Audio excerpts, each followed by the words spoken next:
Oh, you finally made it, Sophie. Lying in the hospital bed, Ted, his shoulder immobilized in a cast, only turned his eyes towards me, a look of relief washing over his face. Then, with a slightly impatient tone, he pleaded, "Please, wipe my body," while I just looked down at him in silence. Considering Ted's penchant for cleanliness, he must be frustrated by not being able to take a bath without the doctor's permission, but I felt no obligation to fulfill such a request. What? And you cheated with my best friend? I snapped coldly, and before I could add anything, the curtain was quickly drawn aside. There stood my best friend, Anne. She exclaimed, "What?" "It isn't me," as she indignantly pointed towards the bed behind her. And there was. "My name is Sophie, a 42-year-old nurse. After graduating from nursing school, I started working at this public hospital, and it's already been 23 years. Promoted to head nurse last year, I've been juggling a myriad of tasks. From organizing study sessions for eager staff to ensuring we provide a comforting environment for our patients. Naturally, my personal life often takes a back seat, with rare days off spent catching up on household chores and rest." Seeing me like this, my best friend and would say, "Seriously, what's with that lifestyle? There's being laid back. And then there's just letting yourself go."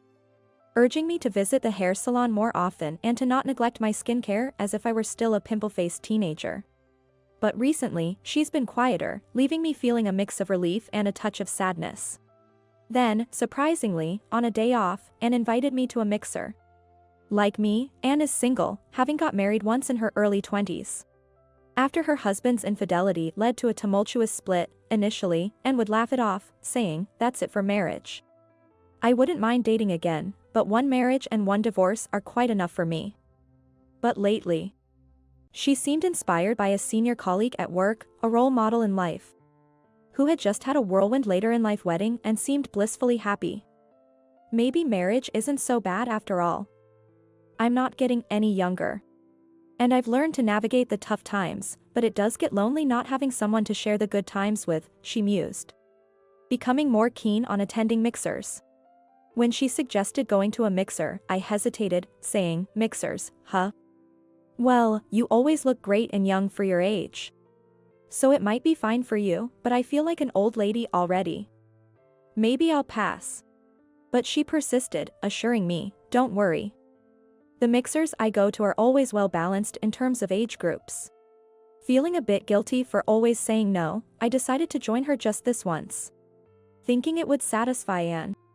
And that's where I met Ted, my fiancé. Ted, a colleague of Anne's, is 6 years my senior at 48. Despite his desire for marriage, his engaging career always took precedence. "I don't regret my choice, but the thought of having a partner to share life's laughs with is quite appealing," he said with a wistful smile, which naturally led to us exchanging contacts. After a year of dinners, drinks, and drives, Ted proposed. And I, feeling a future with him might be pleasant, happily accepted. When it came time to meet each other's parents, Ted's lived just a short distance away. Ted's mother, Kate, upon realizing I was over 40, couldn't hide her disappointment. Moreover, upon asking about my alma mater and current job, she commented to Ted's father, Mike, standing next to her. "A younger bride might have brought hopes of grandkids, but a nurse? I suppose that's barely passing." While Kate was speaking, Mike looked at her with a face as if he had bitten into a bitter bug, leading me to expect he might scold her, saying, "Don't speak so rudely." Instead, he said, "What does barely passing mean? A nurse or whatever, an old maid is an old maid, isn't she?" I glanced at Ted, hoping for some support, but he only offered a sheepish smile, not rebuking his parents. Kate, smugly, continued, "This is where you lack depth of thought, dear. If our daughter-in-law is a nurse, we can take your mother out of her nursing home, and she can take care of her. It saves the cost of the home. And we can get the entrance fee refunded. Plus, with a nurse as a daughter-in-law, it's like having 24/7 care for free." Ted really knows how to pick them, she boasted, convincing Mike, who seemed satisfied suddenly. Then he apologized to Ted, "I see your point now. Sorry for not understanding your intentions sooner." Then, Ted, overly dramatically sniffling next to me, started saying in a teary voice, "As long as you understand, that's all that matters." which was more chilling than annoying, and I honestly don't remember much about what was discussed or done after that. Still in shock, I got into Ted's car, and as we were heading back, he suddenly said, "So, when shall we visit your parents' house for the greetings? Since we'll be cutting ties after the marriage, this will be the first and last time, so maybe we should book a fancy restaurant or something." Which jolted me back to reality. "You don't need to bother visiting my house," I said coldly. Ted, seemingly oblivious to my tone, cheerfully replied, "Oh, is that so? Well, no need for unnecessary expenses then. I do appreciate your practicality, that's one of the reasons I chose you as my wife." His mood undampened. My frustration reached its peak, but I held back any retorts, asking instead to be dropped off near a station as a headache began to set in. Ted, dismissively, said, "What, a headache? Have you been sick this whole time?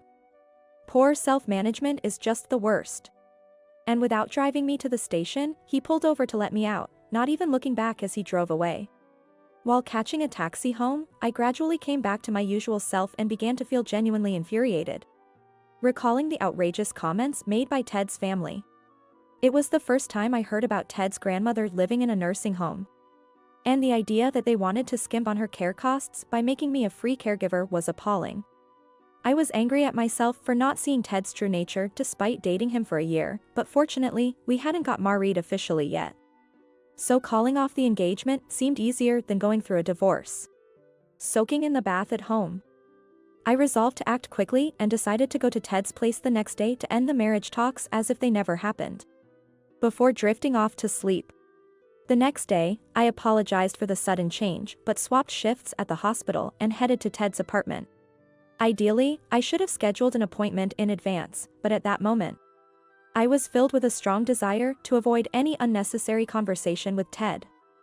Considering it was Saturday, I assumed that if Ted was following his usual weekend schedule, visiting him early in the morning would surely catch him at home.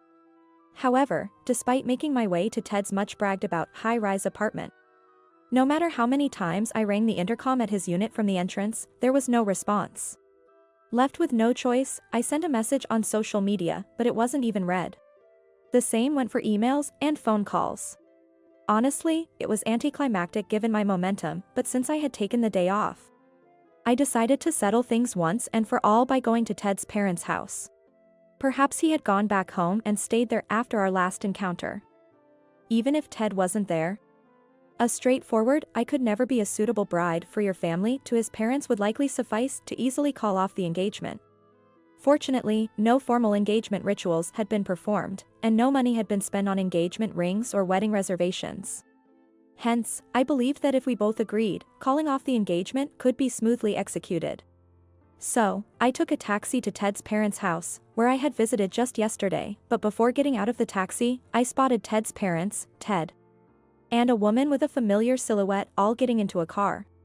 Feeling uneasy, I had the taxi follow their car, which led us to a restaurant's parking lot about 15 minutes from their house. I had the taxi drive past the restaurant and then make a U-turn to come back, after which I got out and headed towards the entrance of the restaurant. Given it was a Saturday morning, the place was reasonably busy with families enjoying breakfast and, possibly due to the proximity to a highway entrance, people setting off on trips. Hiding behind waiting people, I scanned the interior and spotted the group of 4 by a window-side booth. So I asked a staff member to seat me in a booth back-to-back with theirs. Conveniently, some faux greenery pots line the partition, allowing me to hear their conversation without being seen unless I stood up. After placing my order quickly, I eavesdropped to hear Ted's father, in a tone starkly different from his attitude towards me the day before, saying, "Ah, Annie, you are young and obedient. If you eventually becomes Ted's wife, nothing could make me happier. I can't wait for that day." Annie, as in Anne? Realizing this, I was struck by such a shock that it felt like everything went dark before my eyes. My brief glimpse of the young woman from the car window making sense now. It was my best friend, Anne. Anne was dating Ted. They worked at the same company, but since when? Since Ted and I started dating. Or had they been together even before we were introduced at the mixer? But then, why did Ted date me and even propose? My mind was swarming with questions, but I tried hard to focus on the conversation next door. It turned out that Ted and Ann had started dating recently, and marriage discussions were already underway. Moreover, not only was Ted's family aware, but Ann also knew about the ongoing marriage talks between Ted and me. Wondering why they wanted to marry me off to Ted, I began to fear that yesterday's talk of a free, year-round caretaker wasn't just a bad joke. Ted then said, "I really don't want to marry that old hag, but from what I've heard, she's quite wealthy. She'd be perfect for taking care of Grandma until the end. Meanwhile, I can continue seeing Annie on the side." To this, Ted's parents added, "If we have grandchildren by then, we can't blame the kids, so we could just tell her to leave. And we might get away without paying alimony. Actually, if we play our cards right, we might even get some money out of her. And that's a brilliant idea. We could claim she was rough during the care and might get away with it quite easily." They laughed heartily. Hearing this, I barely contained my rising anger towards Ted, his family, and continuing to eavesdrop. Ted and Ann, taking advantage of the upcoming 3-day weekend, were planning to travel to a hiking right after. The hotel, accessible only by car, required them to rent a new 4WD from a rental car shop near the restaurant, instead of using their usual sedan. And it seemed his parents had come to see them off. Fueled by anger, I decided against confronting them there and instead resolved to gather evidence and show them hell later. I discreetly left the restaurant before they did and moved across the street to a convenience store, watching them from behind the window. Soon, Ted's parents left in their car heading home, while Ted and Ann, wearing matching caps and pulling carry-on bags, walked off. Presumably towards the rental car shop I had located about 0.12 miles away on my phone map. Watching their backs with a bitter feeling, I turned away and opened a ride-hailing app. Since I had night shift that day, I focused on my work until Sunday morning. After my shift ended, I planned to get some sleep but checked my phone on the way home to find numerous missed calls and messages. Most from Ted and some from an unknown number. Curiosity piqued, I listened to the voicemail from the unknown caller, who claimed to be an administrative staff from a hospital in the area where Ted and Ann were visiting, saying, "A patient involved in a self-inflicted accident last night has asked to contact you urgently." Shocked yet momentarily feeling vindictive about divine retribution, I was more intrigued about why they contacted me. Hesitant to call Ted's phone directly, I searched for the hospital online, called the main line, and was promptly filled in by the admin who had left the message. After getting the details, I immediately booked a ticket to a station near the hospital for the next day and went to sleep. Departing early the next morning, I arrived smoothly at the hospital. I killed time in a nearby cafe until the hospital's visiting hours on the holiday, then went to see Ted. Directed to a 2-patient room, I found Ted in the bed closer to the door, having his shoulder immobilized in a cast and with his left leg in a cast, too. Noticing me but seemingly in pain when moving, he only turned his eyes towards me and weakly smiled, "Sophie, to come all this way to see me. Thank you." Trying to elicit my sympathy, but I was well aware of his tricks. As I stood there silently, Ted nervously tried to make conversation, but I gave no response and continued to ignore him. Frustrated, Ted finally blurted out, "Please, wipe my body," gesturing towards a thin towel in a bag on the nearby table, presumably bought from the shop. I glanced briefly at the towel but remained silent, prompting an even more agitated Ted to snap, "Come on, hurry up. What's with you? Just standing there since a while ago?" Approaching his bed, I leaned in and coldly said, "What?" After cheating with my best friend. Before Ted could say anything, the curtain separating the beds was dramatically pulled aside, and Ann exclaimed, "Huh?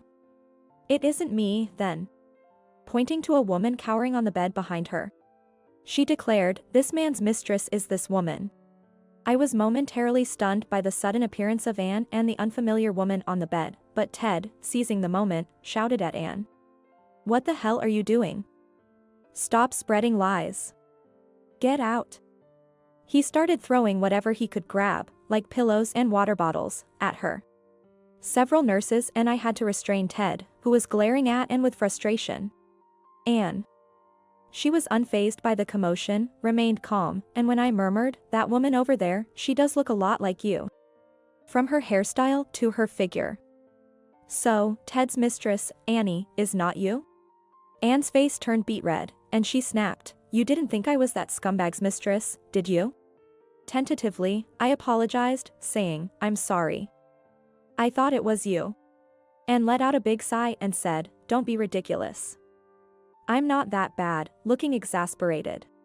Suddenly quiet, Ted, and the other woman, Annie, were ignored as Anne explained that about 2 months ago, she had accidentally seen Ted and Annie arm in arm, walking through the city at night.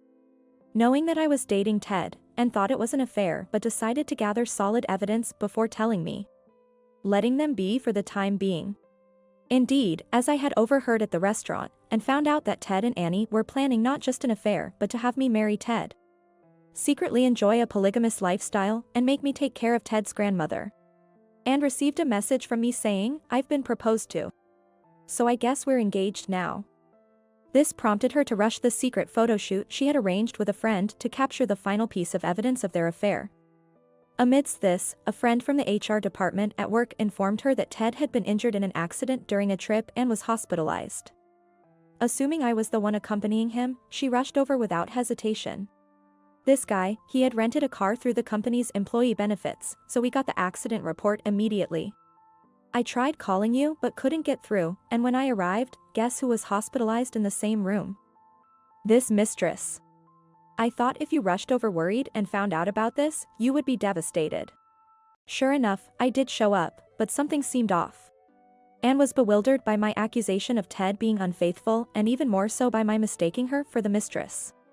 I, in turn, recounted my experiences at Ted's family home and witnessing Annie, the mistress, with Ted's family at the restaurant. Mistaking her for Anne from afar and assuming she was the younger woman Ted's mother mentioned.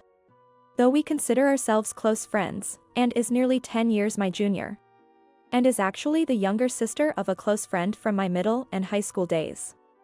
After her sister's tragic death, Anne and I became even closer. However, I couldn't help but feel there was an unbridgeable gap between us, given our age difference and different careers.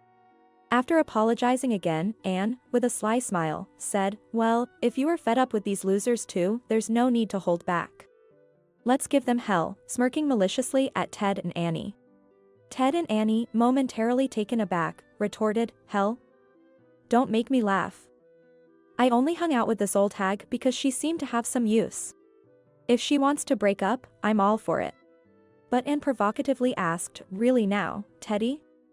You sure you want to be so confident? What were you two discussing before I sneaked into this room? Then thrust something she had been holding towards them.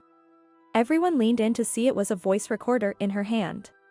Anne revealed that at the time of the accident, Annie, not Ted, was driving the rental car, and since she was under a driving suspension, they had declared to the rental company that only Ted would drive.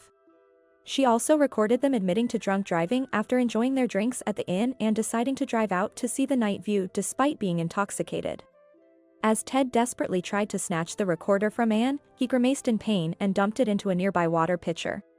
Smirking, too bad, all the evidence is gone now. And, unfazed, revealed another, smaller voice recorder and said, oh, what a shame. As if I'd show my hand so blatantly. Then showed a pen-type IC recorder in her pocket and a voice recorder app open on her phone, stating, see, I'm quite competent at my job. Before her expression turned serious, you've hurt my best friend, and you're going to pay for it, staring down Ted. Stunned, Ted fell silent, but then Annie turned on him. You idiot. It's all because you and your parents screwed up that our whole plan's ruined.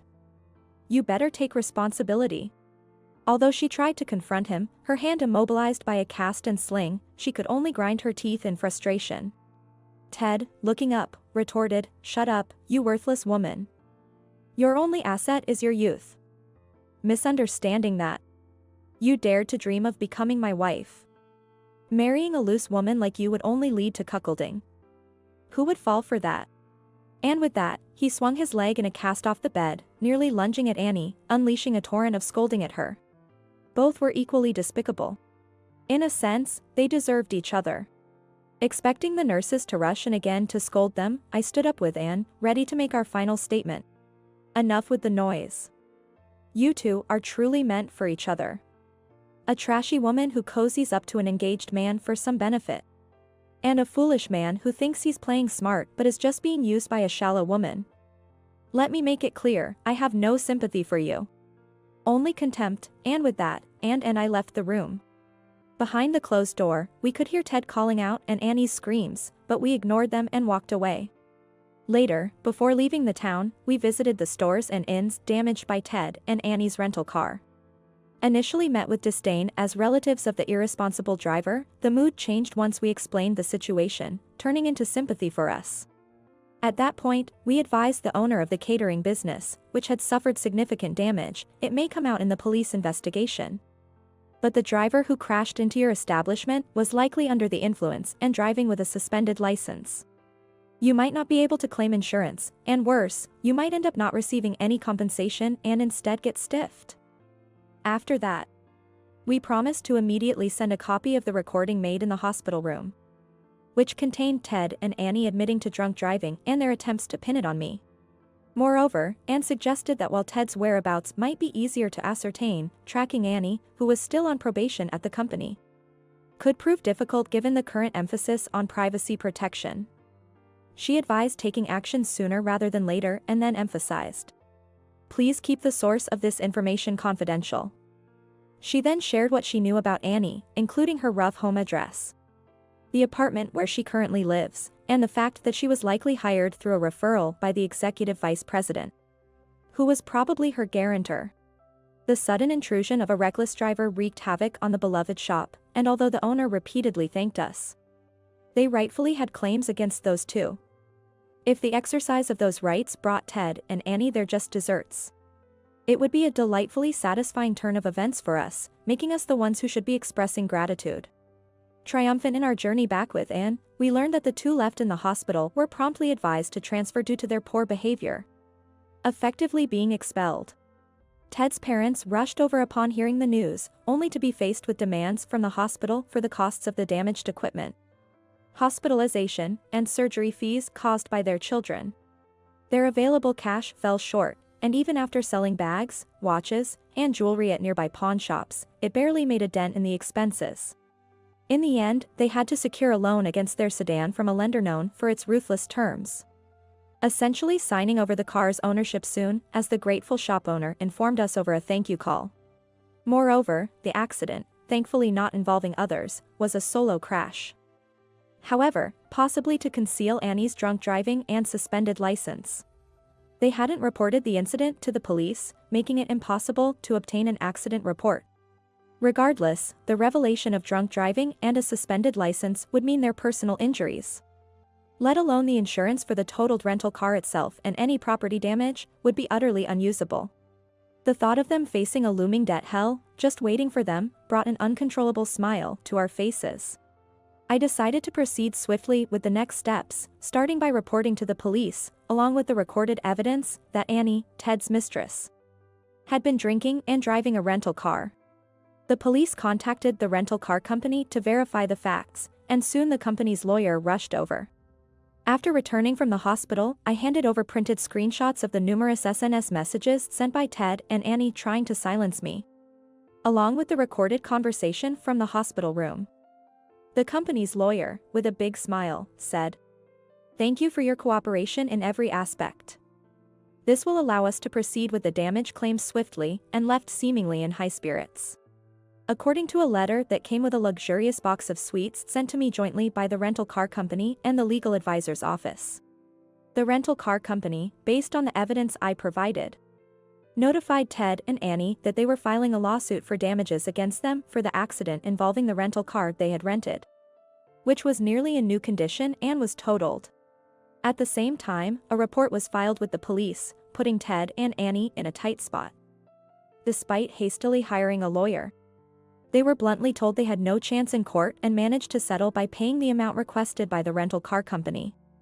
However, this lump sum payment made it difficult for Ted to keep up with his luxury condo payments, forcing him to sell. Regardless of how short the time lived there was, a used property is still used. In the end, Ted only managed to get about half of his asking price, and even dedicating all of it to his mortgage debt. He was far from paying it off, leaving him with significant debt. Additionally, the catering store that Annie crashed into while driving the rental car claimed about $350,000 for the destroyed store.